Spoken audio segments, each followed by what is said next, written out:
I stared at the envelope in my trembling hands, knowing this moment would change everything.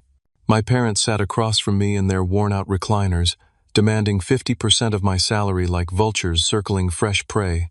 For 28 years, I had watched them choose laziness over responsibility, excuses over effort. They had never worked a single honest day while I scraped and clawed my way to success. Now they wanted half of everything I had earned, through blood, sweat, and sacrifice. They had no idea what that envelope contained. The weight of that envelope brought back memories I had spent years trying to forget. Growing up in our rundown house on Maple Street in suburban Cleveland, Ohio, I learned early that my parents, Gary and Linda, had perfected the art of avoiding work. While other kids complained about their parents working too much, I envied them. At least their parents cared enough to provide. I was 7 when I first realized something was wrong. My classmate Tommy's mom packed him elaborate lunches with sandwiches cut into fun shapes, fresh fruit, and homemade cookies. Meanwhile, I survived on free school lunches because my parents claimed they could not afford groceries, yet somehow always had money for cigarettes and lottery tickets. Gary spent his days on the couch watching game shows, occasionally disappearing for what he called job interviews that never led to actual employment. Linda filled her time with soap operas and gossip phone calls, complaining endlessly about how hard life was while doing nothing to improve it. By age 10, I was making my own breakfast and walking the 8 blocks to school alone. Other parents dropped their kids off or waited at bus stops, but mine were still asleep when I left each morning.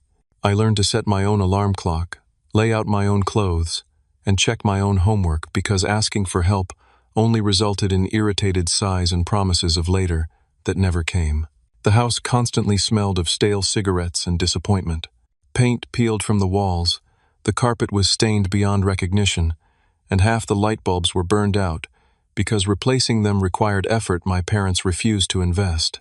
I did my homework at the kitchen table under the single working overhead light, surrounded by unwashed dishes and overflowing ashtrays. When I turned 12, I started mowing lawns in the neighborhood. Mrs. Henderson next door offered me $10 to cut her grass, and word spread quickly. Soon I had 5 regular customers and was earning $50 every weekend. I used that money to buy school supplies, decent clothes from thrift stores, and occasionally treat myself to a burger when the empty refrigerator at home offered nothing but condiments and expired milk. High school brought new challenges and deeper resentment.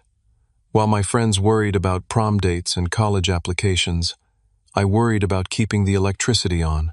My parents had discovered they could live comfortably on government assistance checks, food stamps, and the occasional under-the-table work that they never reported. They mastered the system, claiming disabilities they did not have, and presenting themselves as victims of circumstances beyond their control. I worked 25 hours a week at Morrison's grocery store, stocking shelves and bagging groceries after school and on weekends. My manager, Mr. Peterson, became more of a father figure than Gary ever was, teaching me about responsibility, work ethic, and saving money. While my parents bought a new 60-inch television with their tax refund, I deposited every paycheck into a savings account earmarked for college. The day I graduated high school, with a 3.8 GPA and a partial scholarship to Ohio State University, my parents barely looked up from their shows to acknowledge my achievement. Gary muttered something about college being a waste of time, while Linda complained that I would be moving too far away.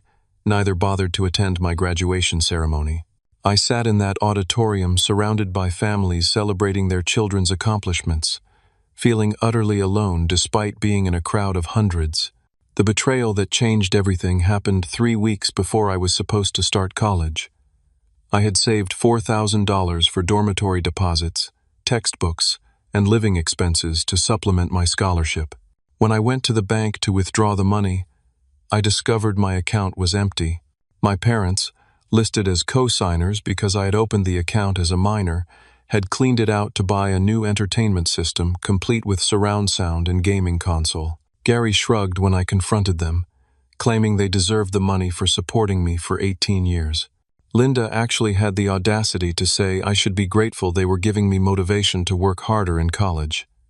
They showed no remorse, no understanding of what they had stolen from me.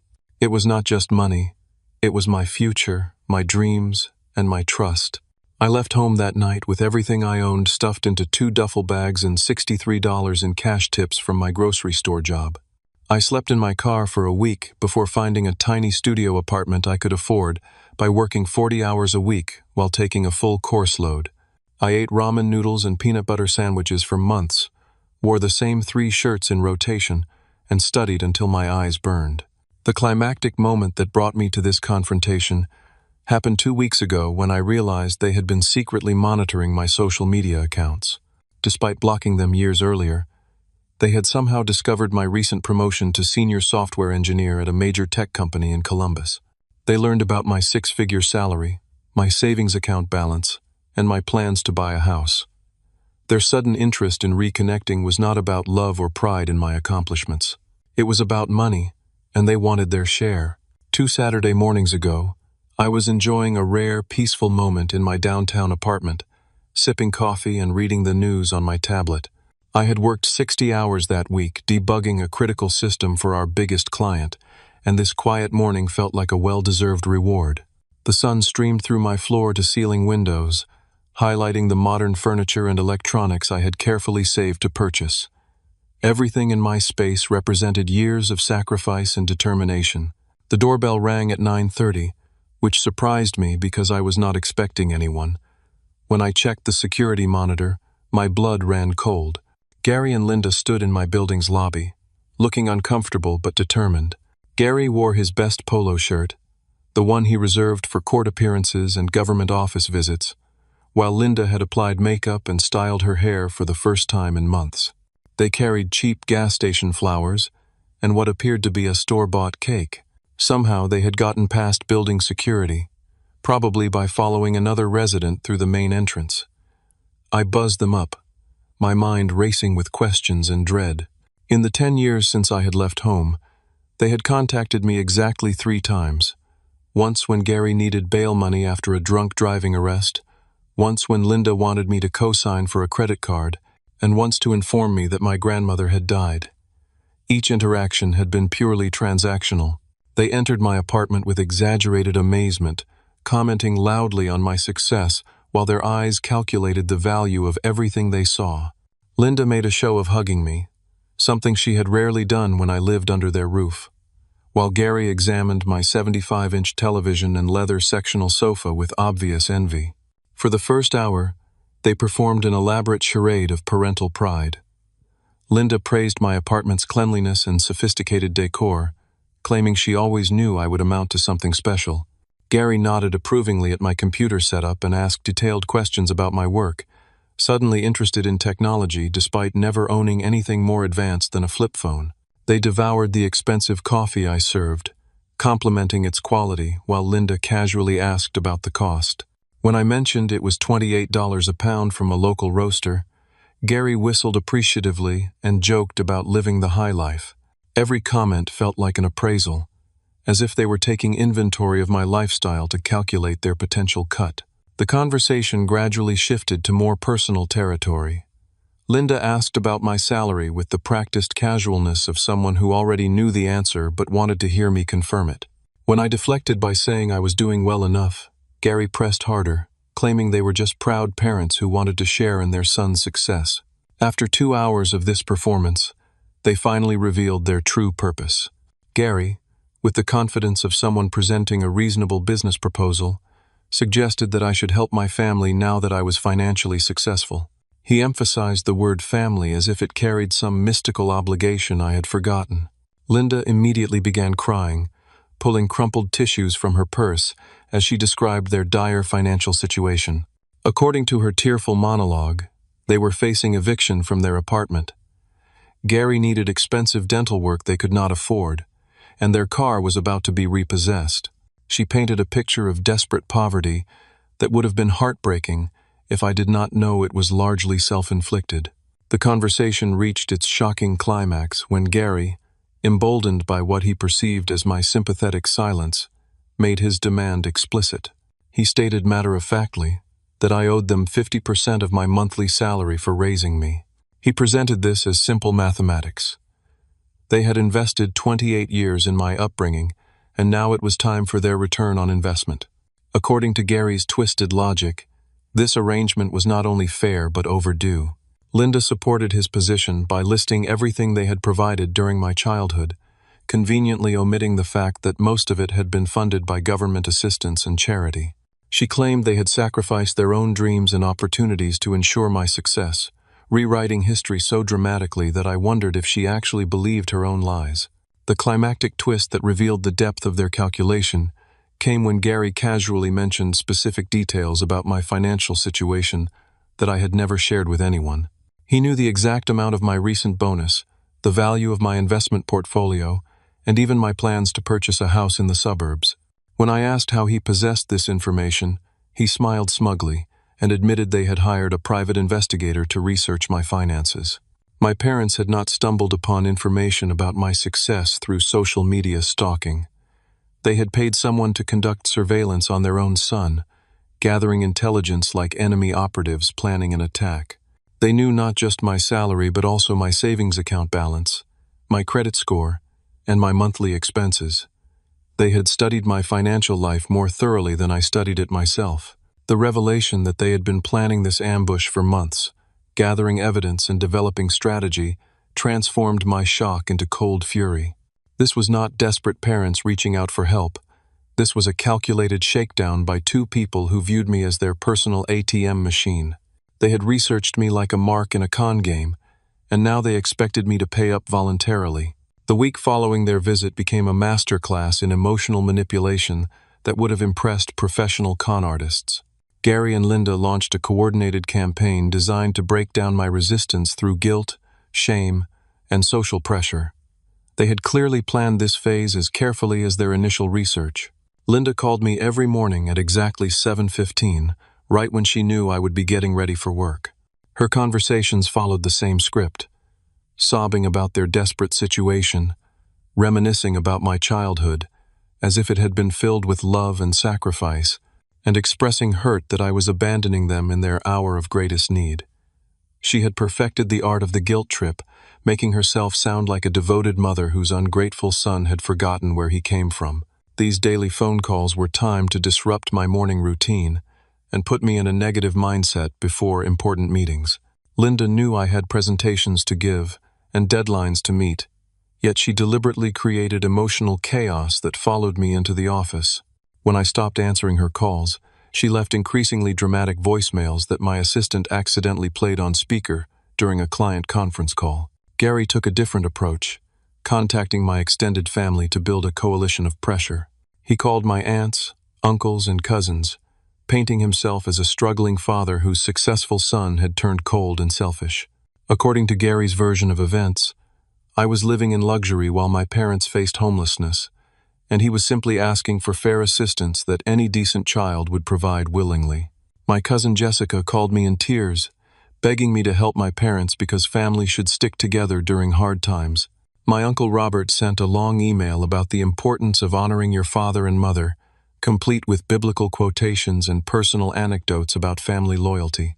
These relatives had no idea about my parents' true history or their pattern of exploitation, so they genuinely believed they were advocating for justice. The social media attacks began subtly, but escalated quickly. Linda posted vague Facebook messages about ungrateful children who forgot their roots once they achieved success. She shared articles about adult children who abandoned their elderly parents, adding comments like, "Some people really need to read this and learn something." Gary created fake accounts to like and share these posts, making it appear as if their position had widespread community support. Within days, their social media campaign became more direct. Linda posted a photo of herself crying next to an eviction notice, with a caption about how heartbreaking it was when your own child refused to help during your darkest hour. Gary shared stories about successful celebrities who bought their parents' houses, wondering aloud why some children appreciated their families while others forgot where they came from. The workplace harassment reached professional levels when Gary began calling my office repeatedly, claiming family emergencies that required immediate attention. He somehow obtained the direct numbers for my department and my manager, leaving messages about urgent situations that demanded my response. During one particularly important client presentation, My phone buzzed constantly with calls from numbers I did not recognize, all connected to Gary's campaign to reach me. My manager, Angela, pulled me aside after the third day of interrupted meetings to express concern about my family emergency. When I explained that there was no actual emergency, just parents demanding money, she looked confused and worried about my judgment. Gary's harassment was not only affecting my peace of mind, but also my professional reputation. The escalation continued when they began making subtle legal threats. Linda mentioned during one tearful phone call that parents had rights regarding their children's earnings, especially when those children lived in the family home for 18 years. Gary researched obscure laws about elder support and family financial obligations, finding isolated cases that he misinterpreted to support his position. They consulted with a lawyer who apparently told them they had no legal grounds for their demands, but they twisted his consultation into validation of their moral position. Gary began dropping phrases like legal remedies and family court into conversations, creating the impression that they were building a case against me. The threats were vague enough to avoid actual legal trouble, but specific enough to create anxiety. The fake medical emergency marked their most desperate and manipulative escalation. Linda called me at work sobbing about chest pains and possible heart problems that required expensive medical treatment they could not afford. She claimed their insurance had been canceled and begged me to help her get the care she needed to survive. I rushed to the hospital she named, only to discover she was not there and had never been admitted. When I called her back, she claimed the chest pains had subsided but insisted she still needed money for follow-up tests and medications. The entire medical emergency had been fabricated to create urgency and manipulate my emotions. Gary expanded their campaign to include my childhood neighbors and teachers, people who remembered me as a quiet, hard-working kid but knew nothing about my adult relationship with my parents. Mrs. Patterson, my third-grade teacher, sent me a heartfelt note about how proud she was of my success and how important it was to help family members who were struggling. Mr. Jenkins from down the street stopped me at the grocery store to express concern about my parents' financial difficulties. These community members genuinely cared about my family's welfare and had been deceived into believing my parents were innocent victims of circumstances beyond their control. Gary and Linda had crafted a narrative that cast them as hardworking people who had fallen on tough times, while portraying me as a selfish success story who had forgotten his humble beginnings. The climactic revelation that exposed the depth of their deception came when I decided to drive past their supposed apartment to see their living conditions for myself. Instead of the rundown complex they had described, I found them residing in Cedar Ridge luxury apartments, a high-end community with a swimming pool, fitness center, and concierge service. Their apartment was not the cramped, deteriorating unit they had portrayed during their guilt campaign. Through the large windows, I could see new furniture, a massive television, and what appeared to be recent renovations. The parking lot contained Gary's supposedly failing car, which had been detailed and showed no signs of mechanical problems. I spent an hour researching the apartment complex online and discovered that units there rented for $2,400 per month, far more than their claimed income could support. They had been living in luxury while claiming poverty, funding their lifestyle through credit cards, loans, and possibly fraudulent schemes I had not yet uncovered. The realization that their entire crisis was fabricated transformed my guilt into cold determination. They were not desperate parents facing legitimate hardship. They were sophisticated manipulators, running a long-term con game with me as the target. Their campaign of emotional warfare was not born from need, but from greed and entitlement. The discovery of my parents' luxury living situation shattered any remaining doubt about their true motives, but I needed concrete evidence before confronting them. I contacted Sarah Mitchell, a private investigator recommended by a colleague who had used her services during a messy divorce. Sarah specialized in financial fraud and background investigations, with 15 years of experience as a police detective before starting her own firm. Our first meeting took place in her downtown office, a professional space that immediately put me at ease. Sarah listened carefully as I explained the situation, taking detailed notes and asking pointed questions about my parents' history and behavior patterns. She did not seem surprised by their tactics, explaining that financial exploitation of successful adult children was more common than most people realized. Within a week, Sarah uncovered information that exceeded my worst expectations. My parents were not simply lazy or entitled. They were career criminals who had been running sophisticated scams for years. The evidence she gathered painted a picture of systematic fraud that extended far beyond their demands for my money. The government fraud was extensive and well organized. Gary and Linda had been illegally collecting disability benefits for fabricated conditions while working under-the-table jobs that they never reported to authorities. Gary claimed a back injury that prevented him from working, yet Sarah found evidence of him doing construction work for cash payments. Linda received mental health disability payments, while secretly babysitting neighborhood children for unreported income. Their disability fraud had been running for 7 years, generating over $200,000 in illegal benefits. They had learned to game the system expertly, knowing exactly what symptoms to report and which doctors to visit for sympathetic evaluations. They rotated between different physicians to avoid detection and had coached each other on maintaining consistent stories about their limitations. The credit card schemes revealed a level of sophistication that shocked even Sarah. My parents had been opening credit cards in the names of deceased relatives, using obituaries and public records to gather necessary information.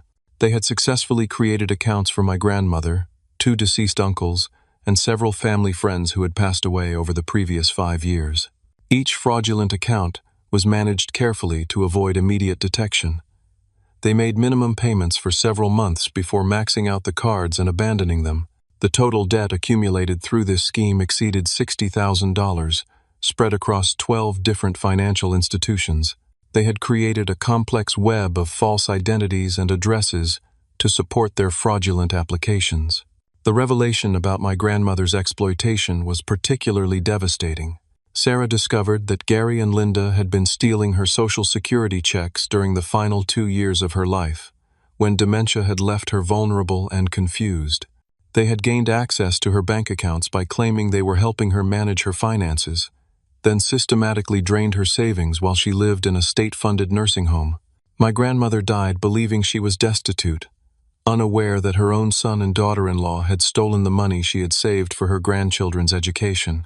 The inheritance she had intended to leave me, approximately $15,000, had been spent on my parents' luxury lifestyle and gambling debts. They had even sold her jewelry and personal belongings without her knowledge or consent. Sarah's investigation revealed that this pattern of exploitation extended to other elderly neighbors and family friends. Mrs. Henderson, who had hired me to mow her lawn as a child, had been convinced to loan Gary $5,000 for emergency car repairs that never happened. Mr. and Mrs. Cooper from across the street had given Linda $3,000 to help with medical bills that were completely fabricated. The scope of their fraudulent activities included fake charity collections in their neighborhood. They had created official-looking donation forms for non-existent organizations supporting cancer research, homeless veterans, and disaster relief. Door-to-door collections in their own community had netted several $1,000s from trusting neighbors who believed they were supporting legitimate causes. Sarah found evidence of mail fraud, identity theft, check forgery, and tax evasion spanning over a decade. My parents had perfected their criminal enterprise while maintaining the appearance of struggling, honest people victimized by circumstances beyond their control. They had used their skills in deception to exploit everyone around them, from government agencies to elderly neighbors to their own family members. The investigation also uncovered their recent escalation into more serious crimes. They had attempted to use my personal information to apply for credit cards and loans, forging documents to make me an unwitting co-signer for debts I knew nothing about. Sarah found 3 pending applications that had been submitted using my Social Security number and employment information. The most shocking discovery was that they had already spent money they expected to receive from me. Credit card statements showed purchases of expensive electronics, furniture, and vacation packages charged against anticipated income from their demands. They had been so confident in their ability to manipulate me that they had already committed to payments based on money they had not yet extracted. The climactic revelation came when Sarah informed me that my parents were currently under FBI investigation for mail fraud and identity theft. Federal agents had been building a case against them for months, gathering evidence of their multi-state criminal activities. The timing of their demand for my money was not coincidental. They needed funds to pay for expensive criminal defense attorneys and potentially flee the country if charges were filed. Sarah explained that my parents faced potential federal charges, carrying sentences of up to 20 years in prison. Their financial crimes had crossed state lines and involved federal agencies, elevating their case from local fraud to federal prosecution. The luxury apartment, new furniture, and expensive lifestyle were funded by criminal activities that were about to catch up with them. Understanding that my parents were not just greedy, but genuinely dangerous criminals, changed my entire perspective on the situation. This was not a family dispute about money. It was an attempt by career criminals to involve me in their schemes and potentially make me an accessory to their crimes. Their demand for 50% of my salary was part of a larger criminal enterprise that threatened not just my finances but my freedom and reputation. Armed with Sarah's evidence, I realized that confronting my parents required careful planning and legal protection. This was no longer a personal family matter, but a criminal investigation that could affect my own freedom if handled incorrectly. I needed professional guidance and ironclad documentation of every interaction going forward. My first step was consulting with David Chen, an attorney who specialized in family law and financial crimes. David had handled cases involving elder abuse, identity theft, and family fraud, giving him unique insight into the legal complexities of my situation. His office was located in the financial district, and his credentials covered the wall behind his mahogany desk. David reviewed Sarah's evidence with the careful attention of someone who understood the serious nature of the crimes my parents had committed. He explained that their actions constituted multiple felonies that could result in significant prison time and financial restitution to their victims. More importantly for my immediate situation, he confirmed that I had no legal obligation to provide them with any financial support whatsoever. The attorney helped me understand the potential risks I faced if my parents continued their criminal activities. Their use of my personal information for fraudulent applications could potentially implicate me in their schemes if I did not take immediate action to protect myself. David recommended a comprehensive strategy to document their behavior and insulate me from any future criminal liability. We began by implementing protective measures for all my financial accounts and personal information. David arranged for credit monitoring services that would alert me to any attempts to use my identity for loans, credit cards, or other financial products. We placed fraud alerts with all 3 major credit bureaus and secured my social security number against unauthorized use. I changed all passwords for my bank accounts, investment portfolios, and employer systems, implementing 2-factor authentication wherever possible. David helped me draft letters to my bank, credit card companies, and employer explaining the situation and requesting additional security measures to prevent unauthorized access to my accounts. The evidence compilation required careful organization and legal documentation. Sarah and David worked together to create a comprehensive file that included photographs, financial records, witness statements, and official documents proving my parents' criminal activities. Every piece of evidence was properly authenticated and prepared for potential use in legal proceedings. David recommended setting up what he called a controlled confrontation, where my parents would be invited to my apartment under the pretense of receiving their demanded money. This meeting would be carefully documented with legal audio and video recording equipment, providing irrefutable evidence of their criminal intent and threatening behavior. The setup required precise coordination between multiple parties. Sarah would be positioned in an adjacent apartment with surveillance equipment and direct communication with local law enforcement. David arranged for FBI agents who were already investigating my parents to be ready to respond immediately if the situation escalated beyond threats to actual criminal behavior. We installed professional-grade recording equipment in my apartment that would capture both audio and video of the entire encounter. The system was completely legal under Ohio's one-party consent laws, meaning I could record conversations in my own home without my parents' knowledge or permission. Multiple camera angles would document every word and action during their visit. The envelope that would contain my response to their demands became a carefully crafted piece of evidence. Instead of money or a check, it would contain copies of all the documentation Sarah had gathered about their criminal activities, along with a letter explaining that I knew about their fraud and would not be participating in their schemes. David helped me write the letter in language that was clear but legally precise. It informed my parents that I was aware of their criminal activities, would not provide them with any financial assistance, and expected them to cease all contact with me immediately. The letter also warned them that any future attempts to use my personal information or harass me would result in immediate law enforcement involvement.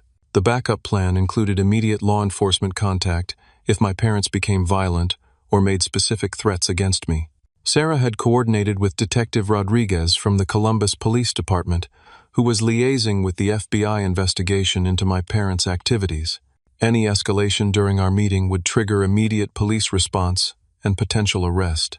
We also prepared for the possibility that my parents might attempt to destroy evidence or flee after realizing they had been caught.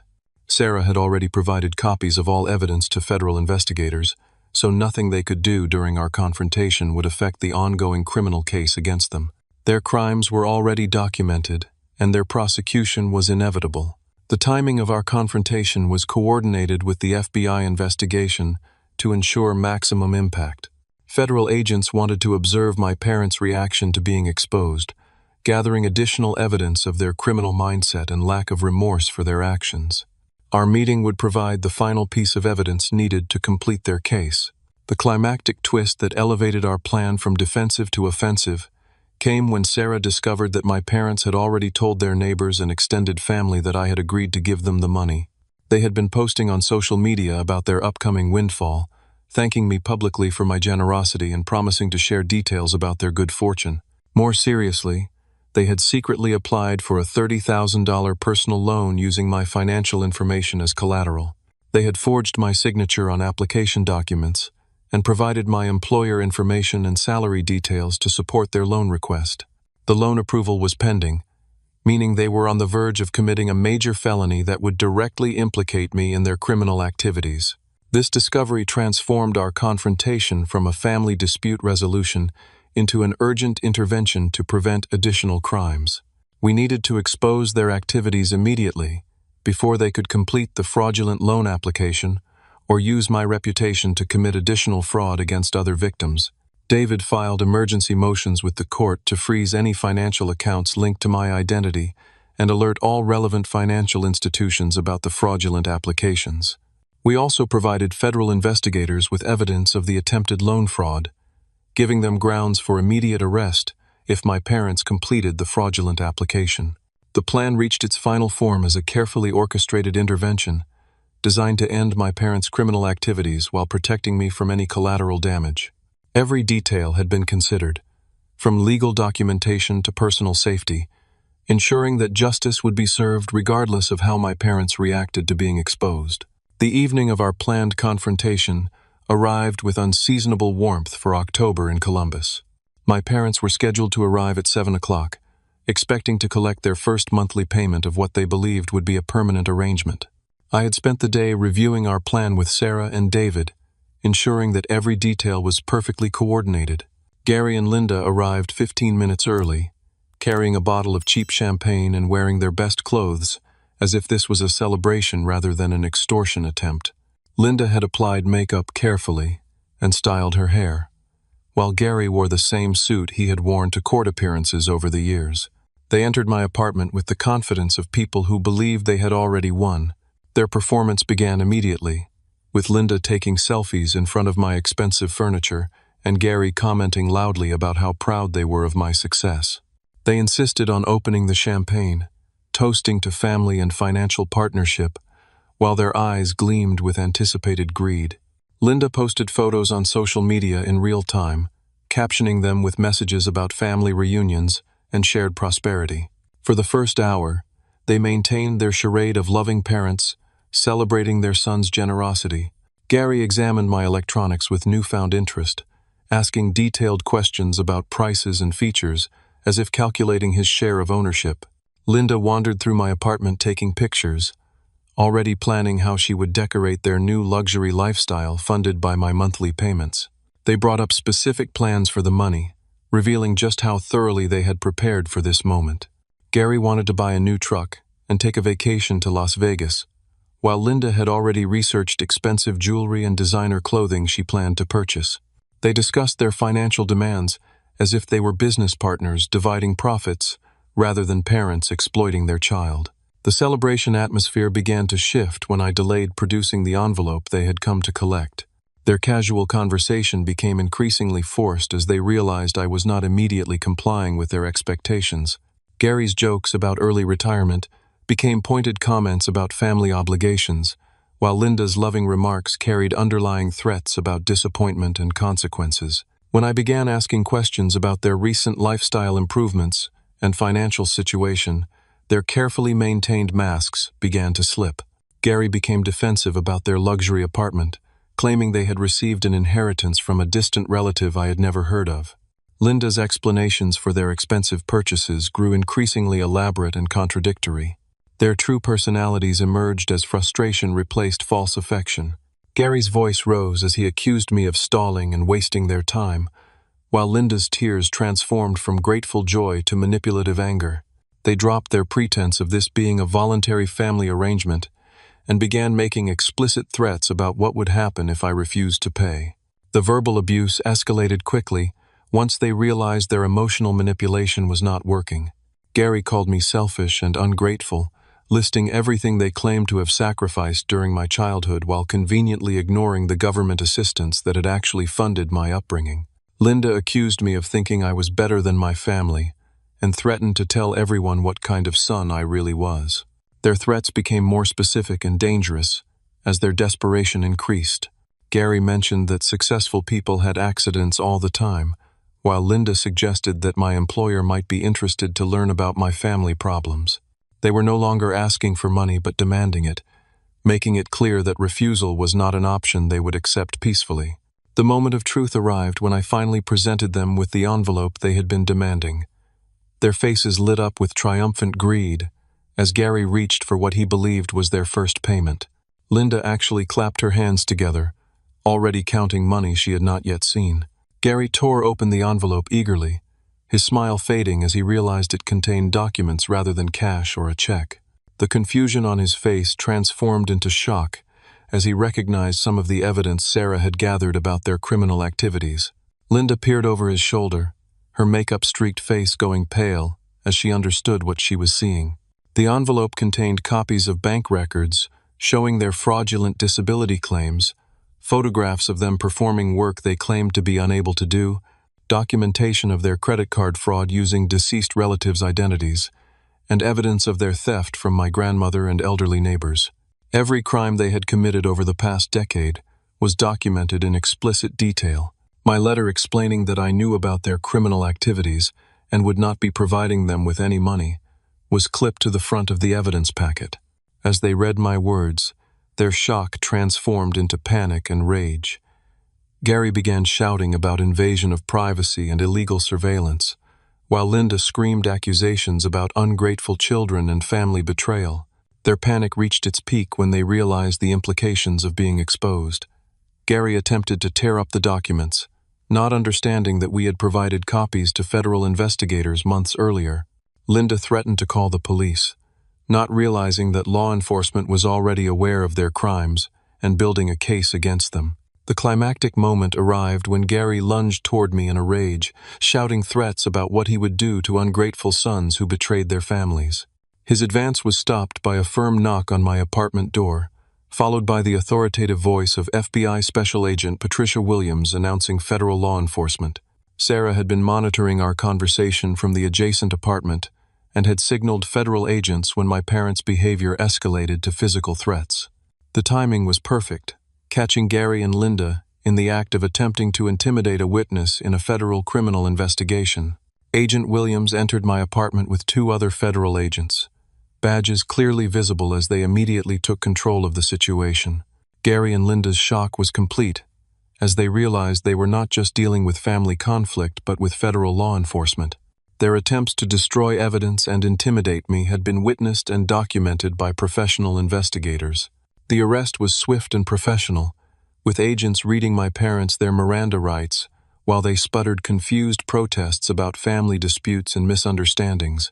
Gary demanded to speak to a lawyer, while Linda continued crying and claiming they had done nothing wrong.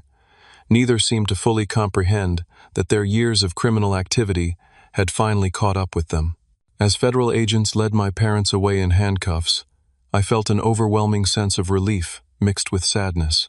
The people who should have loved and supported me unconditionally had chosen crime and exploitation over family bonds. Their arrest was not a victory, but a necessary ending to a relationship that had been built on manipulation and abuse.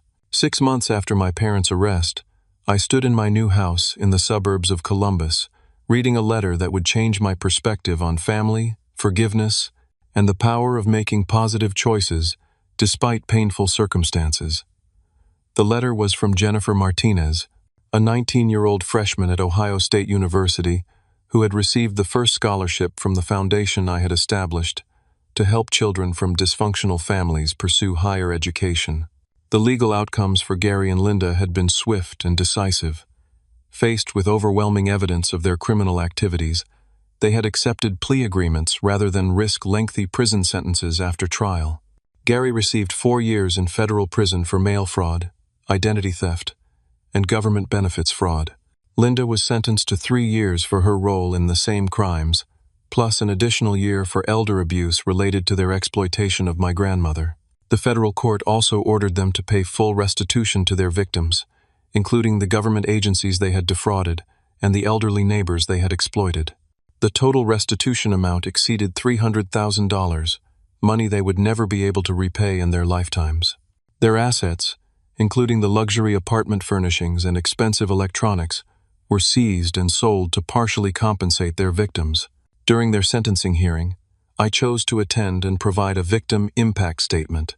Standing before the federal judge, I explained how their lifelong pattern of manipulation and exploitation had affected not just me, but everyone who had tried to help them over the years. I described the elderly neighbors they had swindled, the government programs they had abused, and the trust they had betrayed in pursuit of easy money. The judge listened carefully to my statement before delivering sentences that reflected the serious nature of their crimes. She noted that Gary and Linda had shown no remorse for their actions and had attempted to blame their victims for their own criminal choices. Their lack of accountability and continued attempts to manipulate the system even during their trial demonstrated that prison time was necessary to protect society from their fraudulent behavior. The financial recovery process revealed the full extent of my parents' criminal enterprise. Federal investigators recovered evidence of fraud dating back 15 years, involving dozens of victims and multiple government agencies. My grandmother's stolen inheritance was partially recovered from seized assets, allowing me to establish a memorial fund in her honor that would support educational opportunities for deserving students. Personal healing became a priority as I worked with Dr. Rachel Thompson, a therapist who specialized in family trauma and emotional abuse. Our sessions helped me understand that my parents' behavior was not a reflection of my worth or their love for me, but rather a manifestation of their own character defects and criminal mindset. Learning to separate their choices from my identity was crucial for my emotional recovery.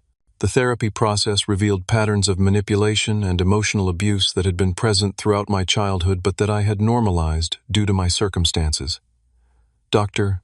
Thompson helped me recognize that healthy families support each other's growth and celebrate each other's success, rather than viewing family members as resources to be exploited. Understanding what normal family relationships looked like was both liberating and heartbreaking. My extended family members, who had initially pressured me to help my parents, gradually learned the truth about Gary and Linda's criminal activities. My cousin Jessica apologized tearfully for questioning my judgment, while my Uncle Robert expressed shock and remorse for his earlier criticism. These family members became sources of genuine support as I worked to build healthier relationships based on mutual respect rather than obligation. The community support that emerged after my parents' arrest was overwhelming and unexpected. Mrs. Henderson and other elderly neighbors who had been victimized by their scams thanked me for exposing their criminal activities. Several of them had been too embarrassed to report being swindled, but my willingness to confront my parents gave them courage to seek justice for themselves. My professional life flourished as I channeled my energy into meaningful work rather than managing family crisis and manipulation. Angela, my manager, noted significant improvements in my focus and productivity once the distraction of my parents' harassment was eliminated. I received another promotion within 6 months, recognizing both my technical skills and my ability to handle complex challenges under pressure. Building healthy relationships became a priority as I learned to recognize the difference between people who cared about my well-being and those who were interested in what I could provide for them. My new girlfriend, Amanda, was a teacher who valued education and hard work, supporting my foundation work while pursuing her own career goals. Our relationship was built on mutual respect and shared values rather than financial transaction or emotional manipulation. The Scholarship Foundation grew beyond my original vision, as other successful professionals contributed funding to expand our reach. We provided not just financial assistance for college, but also mentoring and emotional support for students from troubled family backgrounds. Understanding that educational opportunity alone was not enough, we helped students develop the life skills and emotional resilience needed to break cycles of dysfunction. Gary and Linda's time in federal prison brought unexpected developments in their personal growth and accountability. After 18 months of incarceration, Linda wrote me a letter acknowledging her criminal behavior and expressing genuine remorse for the pain she had caused. Her letter was not a request for money or early release, but a sincere apology that recognized the harm she had inflicted on me and other victims. Gary's transformation took longer, but eventually he also wrote to express understanding of how his choices had damaged our family and hurt innocent people. His letter included detailed information about other crimes he and Linda had committed that had never been discovered, allowing law enforcement to provide closure for additional victims. Both letters demonstrated genuine accountability and personal growth that years of manipulation and threats had never achieved. The Foundation's impact expanded beyond individual scholarships to become a voice for children who were being exploited by their own families. We partnered with law enforcement agencies to educate the public about financial abuse of young adults and help develop resources for people escaping dysfunctional family situations. My personal experience became a tool for helping others recognize and address similar problems in their own lives. The deep life lesson that emerged from this painful experience transformed my understanding of family, love, and personal responsibility. I learned that true family relationships are built on love, support, and mutual respect, not blood relation or obligation. The people who celebrate your success and support your growth are your real family, regardless of biological connection. Most importantly, I discovered that refusing to enable someone's destructive behavior is actually an act of love, both for yourself and for them. By refusing to fund my parents' criminal lifestyle, I forced them to face consequences that ultimately led to personal growth and accountability. Sometimes the greatest gift you can give someone is the opportunity to face the results of their choices. The ripple effect of standing up to exploitation extended far beyond my personal situation. Jennifer's scholarship letter thanked me not just for the financial assistance, but for showing her that it was possible to succeed despite family dysfunction. She wrote about breaking the cycle of poverty and poor choices that had affected her family for generations, using education as a tool for transformation. Today, as I prepare to move into my new house and continue expanding the Scholarship Foundation, I feel a sense of peace and purpose that was impossible when I was trapped in my parents' web of manipulation. The envelope that contained evidence of their crimes represented not just the end of their exploitation, but the beginning of a life built on authentic relationships and meaningful contribution to others. My story demonstrates that family relationships should enhance your life, rather than drain your resources and energy. When family members view you as an opportunity for financial gain rather than someone to love and support, you have both the right and responsibility to protect yourself. Setting boundaries with exploitative relatives is not selfishness, but self-preservation. The transformation of my parents from criminals to people capable of genuine accountability shows that even the most damaged relationships can potentially be healed when consequences force honest self-examination. However, that healing must be based on their choices and growth, not your willingness to continue enabling their destructive behavior. Have you ever had to choose between family loyalty and protecting yourself from exploitation? How did you find the courage to set boundaries with people who claim to love you but treated you like an ATM machine.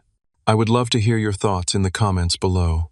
If this story resonated with you, please give it a like and subscribe to hear more stories about overcoming family dysfunction and building authentic relationships. Share this video with anyone who might be struggling with similar family manipulation, and remember that you have the power to break cycles of exploitation and create the life you deserve.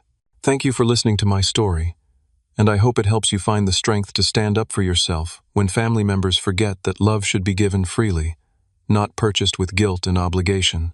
Remember that your success belongs to you, and you have every right to protect it from those who would exploit your achievements for their own gain.